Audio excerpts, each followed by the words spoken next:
Actual में बात करने वाला हूँ what is the difference between quadratic equation and quadratic function. Then उसके बाद हम बात करेंगे जीरोस पे, रूट्स पे बात करेंगे, उसके बाद हम बात करेंगे ग्राफ पे। तो चलिए शुरू करते हैं। हमारे पास दो छोटी छोटी बातें हैं। तो बात नंबर हमारी जो एक है वो है कि क्वाड्रेटिक इक्वेशन। सबसे पहली चीज़ तो ये, पहली चीज़ क्या कि अगर हमारे पास कोई इस तरीके से इक्वेशन लिखी है ax² plus bx plus c, और इसी तरीके से कोई दूसरी इक्वेशन लिखी है ax² plus bx plus c equal to 0।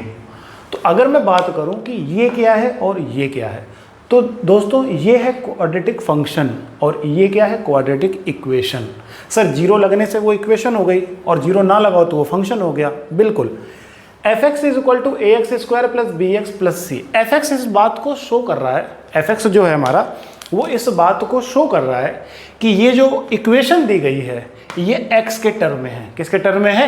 x के टर्म है, यानी कि ये पॉलिनोमियल है, 2 डिग्री की पॉलिनोमियल है। और तो ये क्या है? ये भी तो 2 डिग्री की पॉलिनोमियल है। मैंने कहा है, लेकिन इन दोनों में डिफरेंस सिर्फ इतना है कि यहां पर x की कोई ना कोई ऐसी वैल्यूज होंगी जो यहां पे रखने पे जिसका राइट हैंड साइड आंसर हमें क्या मिलेगा? 0 मिलेगा। क्या मिलेगा? 0 मिलेगा। इसका मतलब है कि जिस इक्वेशन के राइट हैंड साइड पे 0 हो जाए, जिस पॉलिनोमियल के राइट साइड पे वो क्या हो जाए? 0 हो जाए, तो वो बन जाती है इक्वेशन। क्या बन जाती है? इक्वेशन। बिल्कुल, 9th-10th में भी linear equation of one variable हुआ करता था, याद होगा। हम सबसे पहले x को इधर भेजते थे, सारे x वाले टर्म एक तरफ, कांस्टेंट टर्म एक तरफ, फिर सॉल्व करते थे राइट हैंड साइड में 0 मान करके। आपको याद होगा 9th-10th में ये चीज़ हुआ करती थी। सेम एज इट इज़ यहाँ पर भी। तो क्वाड्रेटिक इक्वेशन क्या होती है? जिसके राइट साइड पे 0 होता है। और क्वाड्रेटिक फंक्शन क्या होता है? वो आपके सामने यहाँ पे लिखा हुआ है, fx equal to ax² plus bx plus का c। अगर मैं यहाँ पे fy कर दूँ तो ये बन जाएगी ay² प्लस का by प्लस का c। तो ये फंक्शन को रिप्रेजेंट करता है। किसको रिप्रेजेंट करता है? फंक्शन को रिप्रेजेंट करता है। आई थिंक क्लियर हो गया होगा, कोई बहुत बड़ी चीज़ नहीं थी, आसानी से क्लियर हो गया होगा। आगे बढ़ते हैं। अब बात आती है पॉइंट नंबर 2 की, जिसका नाम है जीरोस। जिसका नाम है जीरोस या फिर रूट्स। चलिए, अब पॉइंट नंबर हमारा 2 ये है कि जीरोस और रूट्स क्या होते हैं, क्या डिफरेंस होता है। एक्चुअल में देखो, बात तो एक ही है। ये दुनिया का ढकोसला है, बेवकूफ़ बनाने का एक तरीका है कि जीरोस और जो रूट्स क्या होते हैं, अलग अलग होते हैं। एक्चुअल में बात थोड़ी सी सिमिलरली है। कैसी? मैंने आपसे कहा कि इसमें x की कुछ ऐसी वैल्यूज़ होती हैं, x की कुछ ऐसी वैल्यूज़ होती हैं जो यहाँ पे रखने पे आंसर क्या देता है? 0 देता है। क्या देता है? आंसर 0 देता है। और वही x की वैल्यू अगर यहाँ पर रख दूँ, वही x की वैल्यू अगर मैं यहाँ पे पुट कर देता हूँ, तो फंक्शन का आंसर कितना हो जाएगा? 0 हो जाएगा। फंक्शन का आंसर कितना हो जाएगा? 0 हो जाएगा। तो जब यहाँ पे हम सॉल्व करते हैं, जो यहाँ पे वैल्यूज निकल के आती है वो होती है रूट्स। उसको क्या बोलते हैं? रूट्स। यानी कि every quadratic equation are given roots. हर क्वाड्रेटिक इक्वेशन हमें क्या देती है? रूट्स देती है। और वही रूट्स अगर किसी पॉलिनोमियल को हम वापस करते हैं तो बदले में अपने को क्या मिलता है? बदले में अपने को क्या मिलता है?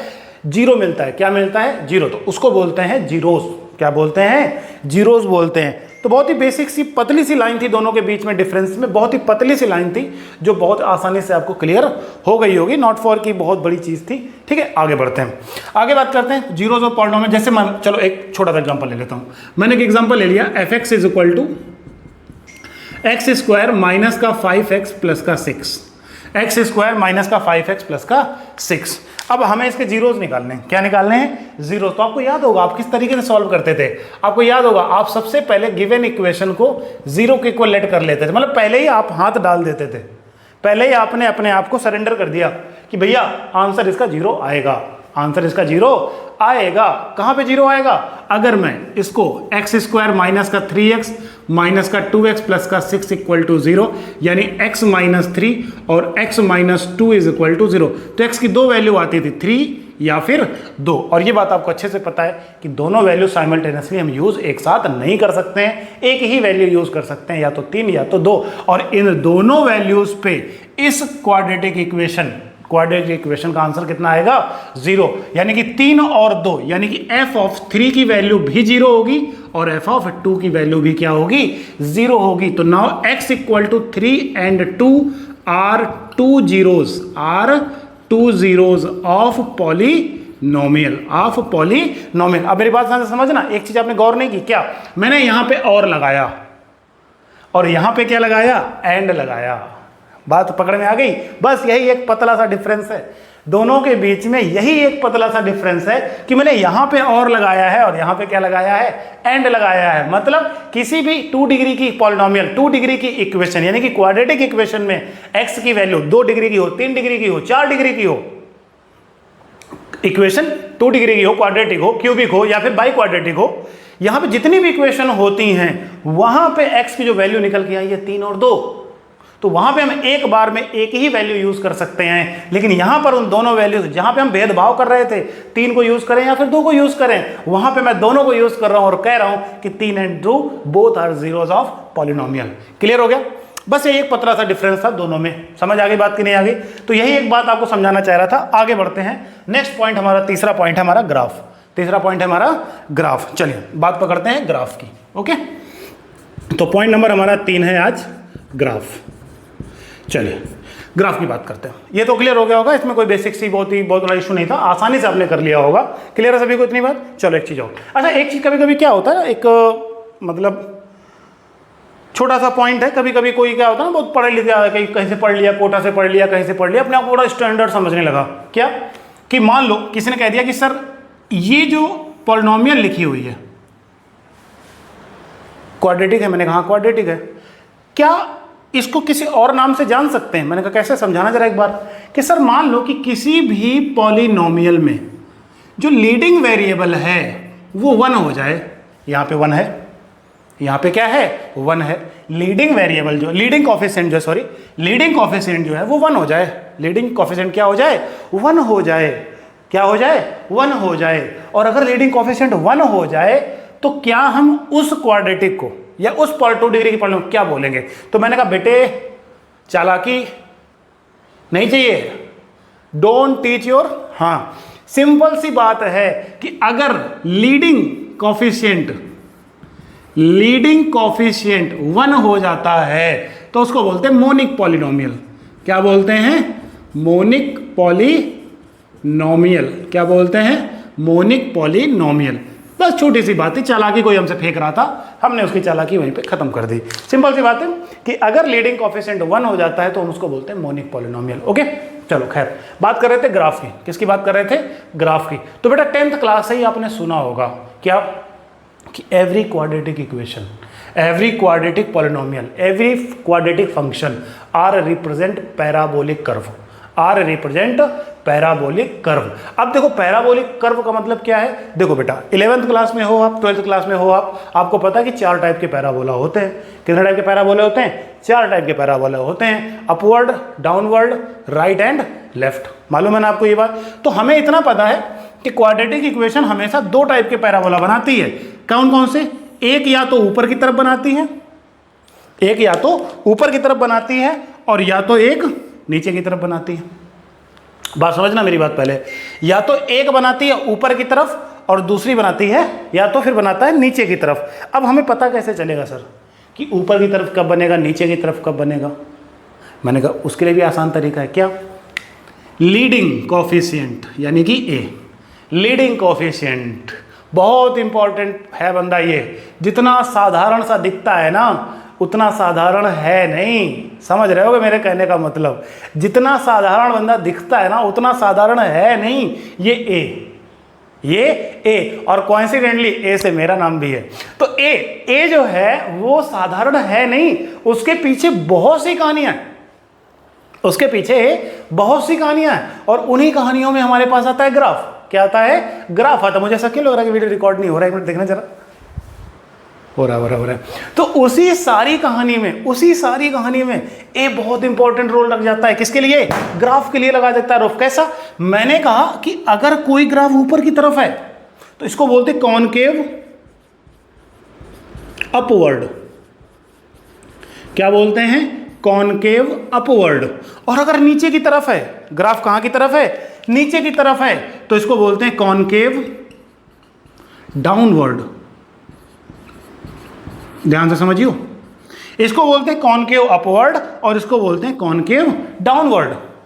मेरी बात समझना, अगर ऊपर की तरफ खुला है शाहरुख खान वाला पोज तो कॉनकेव अपवर्ड, और दिलीप कुमार वाला हमेशा उदास तो कॉनकेव डाउनवर्ड। लेकिन सर अभी भी मैं समझा नहीं, मैंने कहा कॉनकेव अपवर्ड ये तब होगा जब a ग्रेटर देन 0 होगा।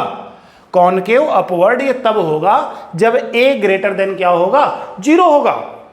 समझ गए? तो तुरंत आप मेरे से बोलोगे सर अगर a की वैल्यू 0 से छोटी हो जाए, सर अगर a की वैल्यू 0 से छोटी हो जाए तो क्या कॉनकेव डाउनवर्ड होगा? मैंने कहा यस, वो कैसा होगा, डाउनवर्ड होगा। कॉनकेव अपवर्ड कौन होगा, a ग्रेटर देन 0, और कॉनकेव डाउनवर्ड कौन होगा, a लेस देन 0।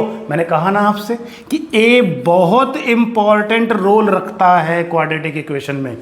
a जो है क्यों, क्योंकि वो लीड कर रहा है ना भाई, नाम है इसका लीडिंग वेरिएबल, नाम है उसका लीडिंग वेरिएबल। चलो ग्राफ में एक बात तो क्लियर हो गई कि पैराबोला हमारा दो तरीके का बनता है, अपवर्ड और डाउनवर्ड। अपवर्ड कब बनता है, जब a ग्रेटर देन 0 होता है। डाउनवर्ड कब बनता है, जब a लेस देन 0 होता है। मैं बार बार कहूंगा, a greater than 0 upward, a less than 0 downward. वो है ना शाहरुख खान का पोज, ये मैं तो कर भी नहीं पा रहा हूं, पता नहीं कैसे था, खैर छोड़ो। तो अपवर्ड कॉनकेव अपवर्ड और concave downward on depend on a greater than 0 upward, a less than 0 downward. Clear हो गया होगा इतना? तो ये पहला पॉइंट था ग्राफ में, ये हमारा ग्राफ में पहला पॉइंट था। अब इसी पॉइंट को लेकर के हम आगे बढ़ते हैं, इसी पॉइंट को लेकर के हम क्या बढ़ते हैं, आगे बढ़ते हैं। ग्राफ में ये हमारा पहला पॉइंट था, ये जो मैंने आपको बताया a greater than a less than, ये पहला पॉइंट था। पॉइंट 2 की बात करते हैं, किसकी बात करते हैं, पॉइंट 2 की, मतलब तीसरे पॉइंट का दूसरा पॉइंट। पॉइंट है हमारा वर्टेक्स, पॉइंट क्या है हमारा, वर्टेक्स। अब ये वर्टेक्स क्या होता है, ये वर्टेक्स क्या होता है? मैंने कहा भाई पैराबोला हमारे पास दो टाइप के होंगे, या तो एक इस तरीके का होगा या तो एक डाउनवर्ड होगा। तो यहां पे जो इसकी मैक्सिमम हाइट है ये वर्टेक्स होती है। ये क्या होती है, वर्टेक्स। ये क्या होती है, वर्टेक्स, जिसको हम खोपड़ी भी कह सकते हैं, जिसको हम क्या कह सकते हैं, खोपड़ी भी कह सकते हैं, जिसको हम क्या कह सकते हैं, खोपड़ी भी कह सकते हैं। ये भी वर्टेक्स और ये भी वर्टेक्स। क्लियर इतना सभी को? तो ये वर्टेक्स होते हैं। हमें वर्टेक्स की जरूरत क्यों पड़ेगी भाई? पड़ेगी, बिल्कुल पड़ेगी, वर्टेक्स की जरूरत हमें पड़ेगी। क्यों? क्योंकि हमारे पास 4 क्वाड्रेंट होते हैं। कितने क्वाड्रेंट होते हैं? 4 होते हैं क्वाड्रेंट। सबको पता है कि 1 2 3 4 क्वाड्रेंट होते हैं। अब ये खोपड़ी कहीं पर भी टिक सकती है, ये खोपड़ी हमारी कहीं पर भी टिक सकती है। मतलब सर मैंने कहा भाई यहां भी वर्टेक्स हो सकता है, यहां भी वर्टेक्स हो सकता है, यहां भी वर्टेक्स हो सकता है, यहां भी वर्टेक्स हो सकता है। क्यों क्यों क्यों क्यों? वो इसलिए यार सिंपल सी बात है ना कि क्वाड्रेंट होंगे, क्या होंगे, क्वाड्रेंट होंगे। एक्स होगा वाई होगा, एक्स होगा वाई होगा। सर समझा नहीं। मैंने कहा भाई तेरे पास इक्वेशन क्या होगी? मैंने कहा इक्वेशन होगी y is equal to A x square plus का बी एक्स प्लस का सी। होगी कि नहीं होगी? अब ये हमारे पास एक क्वाड्रेटिक फंक्शन है, ये हमारे पास क्या है, क्वाड्रेटिक फंक्शन है। हम करेंगे इसका वन टाइम डेरिवेट, हम करेंगे इसका वन टाइम डेरिवेट। और जिसको डेरिवेट नहीं आता है ध्यान से एक बार समझना, इधर आ जाएगा a, एक्स स्क्वायर का डिफरेंशिएशन 2x, एक्स स्क्वायर का डिफरेंशिएशन 2x। जिनको डिफरेंशिएशन नहीं आता है मैं बता दूं कि D by D x of x की पावर n का डिफरेंशिएशन होता है n x की पावर n-1। तो यहां पे n की वैल्यू कितनी है, 2x की पावर 2-1, 1 बचेगा, कोई दिक्कत नहीं, bx का b, क्योंकि x का डिफरेंशिएशन 1 हो जाएगा। पहली स्टेप। वर्टेक्स निकालने के तरीकों में हमारी जो पहली स्टेप थी वो आपके सामने है कि हम सबसे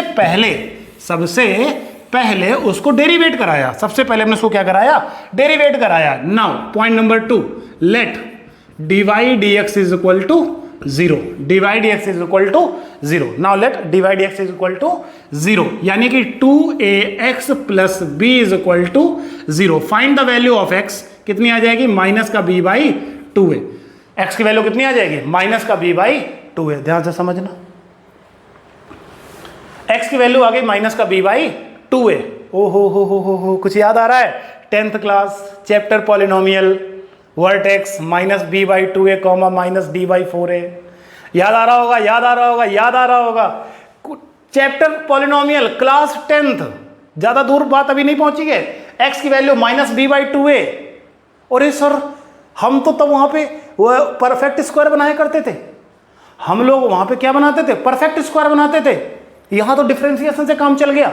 मैंने कहा हाँ भाई, अब अगर x की वैल्यू उठा करके तुम इस इक्वेशन को दोगे, x की वैल्यू को उठा करके तुम इस इक्वेशन को दोगे तो किसकी वैल्यू मिलेगी?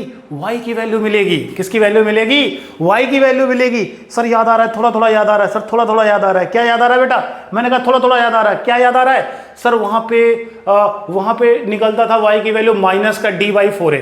क्या निकलता था? माइनस का dy/4a। समझ आया कि नहीं आया? सेम वर्टेक्स निकालने का तरीका वही है, लेकिन उस मेथड से नहीं। अभी हमारी क्लास भी अपडेट हो गई है तो हम भी अपने आप को अपडेट करेंगे। सिंपल सी बात थी, गिवन फंक्शन को लेट करेंगे y के इक्वल, डिफरेंशिएट करेंगे one time. Derivative 11th class में सभी लोगों ने सीख लिया होगा, बिकॉज फिजिक्स में स्टार्टिंग में हमें ये चीज सिखा दी जाती है। तो डिवाइड x की वैल्यू हमारे पास आ गई 2ax प्लस का b। हम लेट करेंगे डिवाइड x को 0, तो यहां से x की वैल्यू आ जाएगी। x की वैल्यू पुट करेंगे इक्वेशन नंबर 1 में, तो put the value of x, put the value of x in 1, equation 1 में देंगे, you get the value of y, the value of y। x की वैल्यू को उठा के इसमें रखोगे तो आपको y की वैल्यू मिलेगी, और वही हमारे क्या होंगे? ताजे ताजे वर्टेक्स। वही हमारे क्या होंगे? ताजे ताजे वर्टेक्स। आओ जरा एक क्वेश्चन लेते हैं। क्या लेते हैं? एक क्वेश्चन लेते हैं, एक प्रश्न लेते हैं, बहुत ही शानदार सा प्रश्न लेते हैं। बस यही 2 पॉइंट आपको याद रखने। सबसे पहला क्वेश्चन हमारे पास है y is equal to x square minus का 2x प्लस का 1, चलो प्लस का 3 कर दो, एक्स स्क्वायर माइनस का 2x प्लस का 3, ठीक है। एक्स स्क्वायर माइनस का 2x प्लस का 3। देखो बार बार नहीं समझाऊंगा, एक बार समझाऊंगा, कान पकड़ के समझाऊंगा, मेरी बात ध्यान से समझना। y is equal to x square minus का 2x प्लस का 3।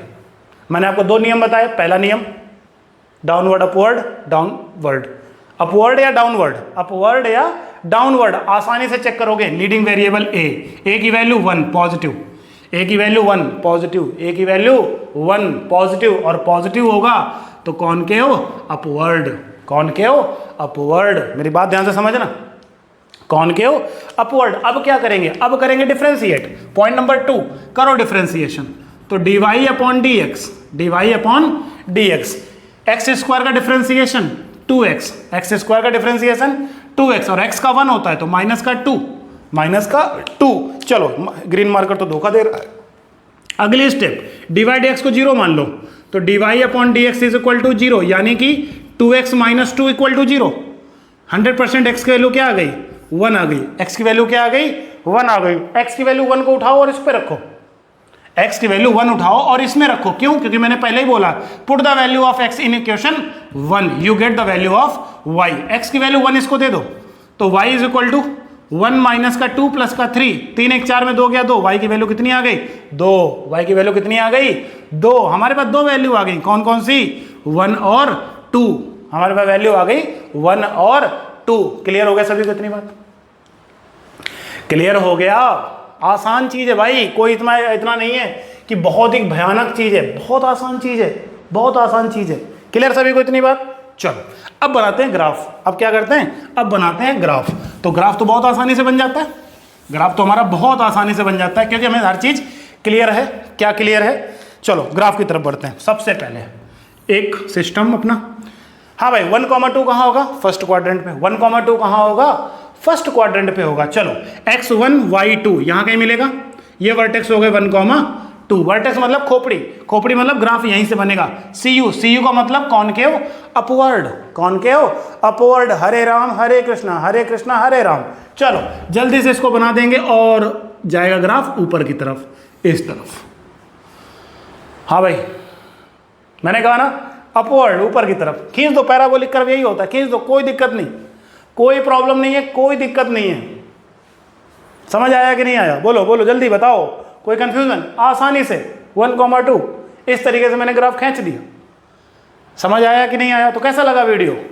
बहुत ही प्यारा वीडियो था आज का, बहुत ही मेहनत करके बनाया है, और मुझे पता है आप चुटकी में इसको शेयर करोगे और देखोगे। सिंपल सा वीडियो। देखो क्या कहानी थी। सबसे पहले ए को चेक करते हैं, ए कैसा है? पॉजिटिव नेगेटिव, पॉजिटिव हुआ तो कॉनकेव अपवर्ड, नेगेटिव हुआ तो कॉनकेव डाउनवर्ड। ओके, उसके बाद डेरिवेट करते हैं, डिफरेंशिएट करते हैं, डिवाइड को 0 लेट करते हैं, वहां से x की वैल्यू निकालते हैं, x की वैल्यू निकाल के इक्वेशन को देते हैं, y की वैल्यू निकल के आती है तो हमें पॉइंट पता चल जाता है, और पॉइंट किसी भी सिस्टम में रख करके हम ग्राफ को खींच सकते हैं। क्लियर हुई इतनी बात? इससे रिलेटेड और भी बातें करेंगे नेक्स्ट वीडियो में, क्योंकि ये वीडियो काफी लंबा हो चुका है, जिसको आप देख के बोर हो जाओगे मुझे पता है। तो मिलते हैं नेक्स्ट लेक्चर में, यानी कि अगला वीडियो जब भी हमारा आएगा उसमें देखेंगे इसके आगे की कहानी। तब तक के लिए थैंक यू सो मच आप सभी का। तो मिलते हैं नेक्स्ट लेक्चर में, तब तक के लिए जय श्री राम।